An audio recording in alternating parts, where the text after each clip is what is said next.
Craven Dunhill became one of the most successful tile producers in Britain. Their decorative tiles were laid in churches, houses, pubs and railway stations, including the London Underground.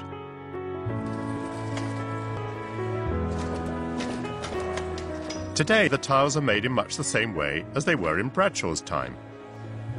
The original process was developed for making buttons, ceramic buttons, and obviously the patent and idea was actually then expanded into other types of products. So what we've got is ground clay.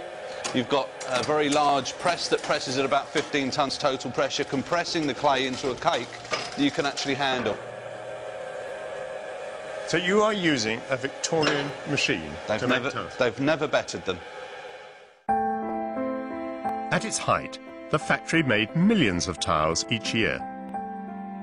Today's tiles are still hand-finished, using the same glazes and colours as in the Victorian era. And some look very familiar to me. What you've got here are a number of designs that are actually from the Palace of Westminster. I know that. I spent 20 years surrounded by these tiles. I recognise them.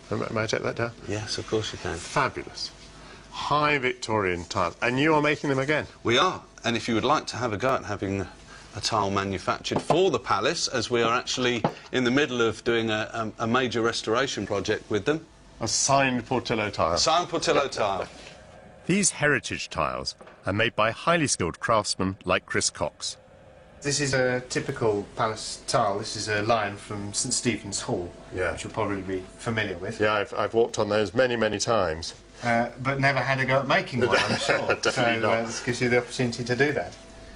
So our plaster mould sits inside the box. So if you take that, tear off little grape-sized lumps and actually feed them into the pattern there. It's not as easy as it looks. It's a lot harder. Once you've got one bit started, you're okay. You can come up. I feel like a kid with Play-Doh. It's very hard to do. But Chris can make 40 tiles per day. Pick another bit, and you can kind of feed off that. Just keep working your way out. I fear these tiles probably don't come cheap, do they? No, they don't. Not with the amount of work. Of course, in the Victorian period, they weren't particularly cheap either. No. But labour was, so you could afford to have lots of people doing this. Once the pattern is filled in, the mould is topped up with more clay. Straight down in the middle.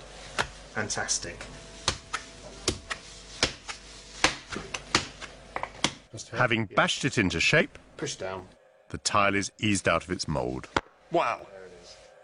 The next step is to add the distinctive red glaze that brings out the pattern. This is very satisfying. Once the tile is dried, the excess glaze is scraped off. Beautiful. Chris, I have walked over these countless times and never given them much of a thought, apart from the fact that they were very beautiful. But I had no idea it was such hard work and such craftsmanship. Thank you. It's been a real privilege doing that. You're welcome. Thank you.